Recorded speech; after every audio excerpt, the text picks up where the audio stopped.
So in previous video we learned about structures and classes and found out the difference between them. In this video we are going to discuss about enums.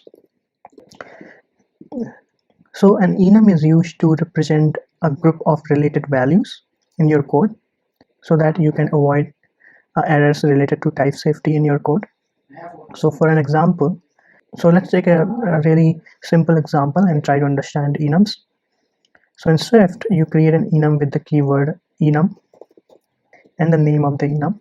So we'll call ours weather. So we'll create an enum called weather, and weather will have can have many values, right? So in our program, let's say we only want 3 types of weathers. Let's say we have a weather called sunny, another one called windy, and another one called cloudy. So let's say our program requires that to use these 3 types of weather. So we have defined these 3 cases for the weather enum. Now let's create a function to use this enum. So let's say we have a function called how is the weather,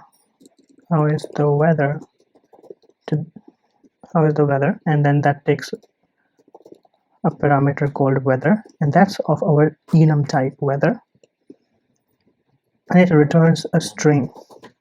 So we will return some user-friendly string. Now to use this weather that is of type weather enum, what we can do is we can create a switch statement to go over all the cases related to enum. So we can write switch, and the Swift gives you this nice completion. So what we want to switch? We want to switch on weather, and we want to do something if the weather is sunny. So let's return the sun is shining, right? So that's the string that we're going to return. Now we have handled one of the cases of the weather enum, that's sunny. So if the weather is sunny, it will return this, the sun is shining. Now if we don't want to handle other 2 cases for now, what we can do is we can create a default implementation under this default tag instead of this case, and then we can just return the sun is not shining if that's what we want to do. Now let's call our function, and we will pass sunny. Let's see what happens. As you can see, it prints the sun is shining. So how is the weather is the function that takes this parameter of type weather that we had previously declared, and when we switch over this weather and then we encounter a case sunny that we passed, it returns a string called sun, the sun is shining.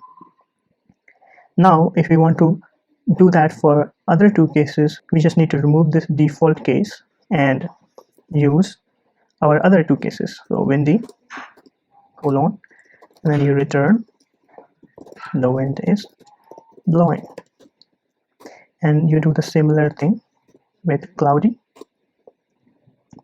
colon, and then return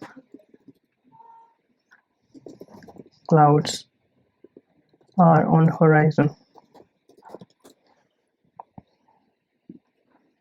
Now let's try to execute this for all the cases. So sunny, windy, and cloudy. You can see the sun is shining, the wind is blowing, clouds are on the horizon.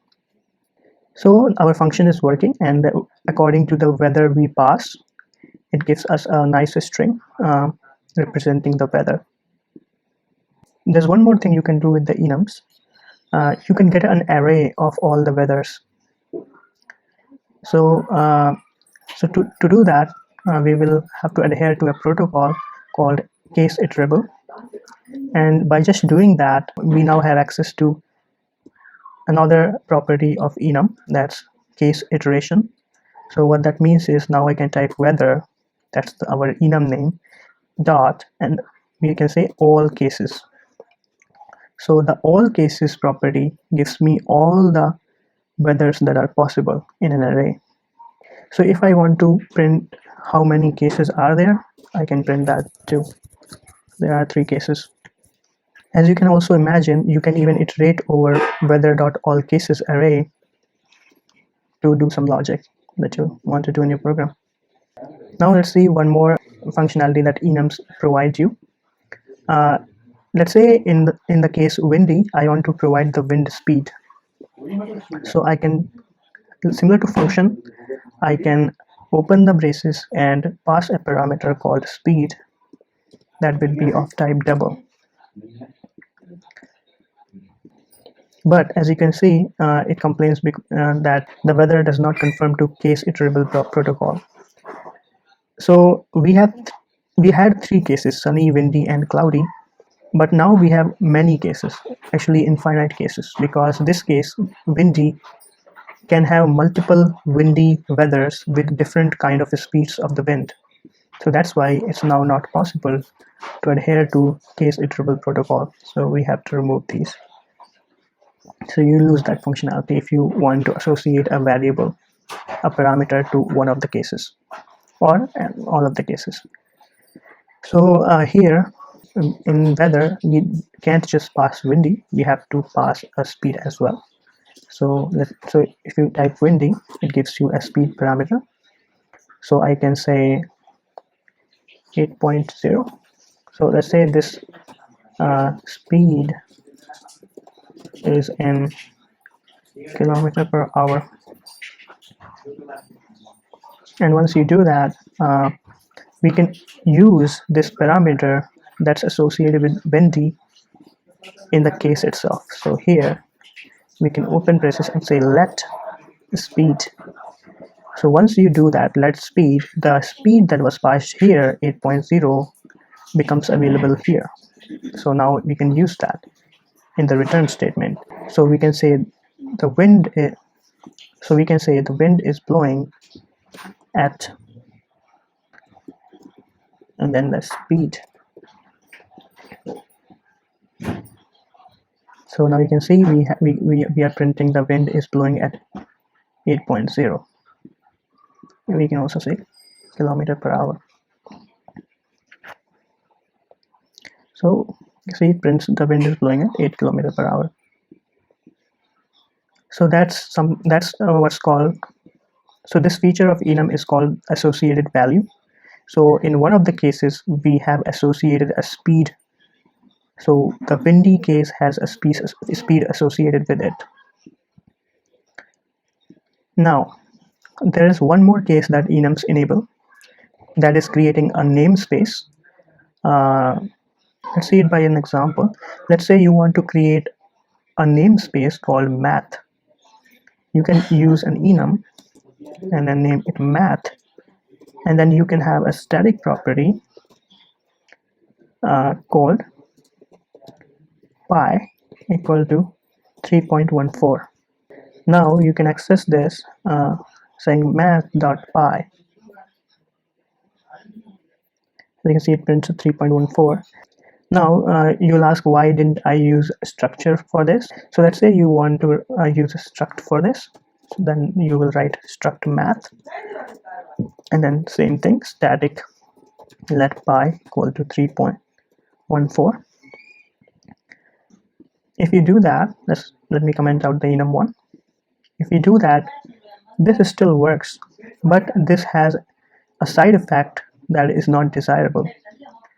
So because this is a struct, and you know structures provide you initializers by default. So what you can do is you can call math and open braces, and you can create an object called math. So you can say let math is equal to math. So this will create a math object, but that doesn't make sense. How can you create a math as an object? So that's why if you don't want any initialization to happen, it's best to use enums instead of structures. So now if you make it an enum, you cannot do this anymore. So compiler will complain saying math cannot be constructed because it has no accessible initializers, because enums by default don't provide you with initializers. So that's why most of the time enums are used as pure namespaces. As you can see, this Apple also uses enums for all their abstract namespaces that should not be constructed like this. You're going to have an enum, you can write math.py, and math object cannot be constructed. So that's all the functionality enums offer. If you have any questions related to enums, let me know in the comments. I'll try to answer them. And if you have any interesting thoughts on this, let me know in the comments. Okay, that is it for this video. I'll see you guys in the next video. Bye-bye.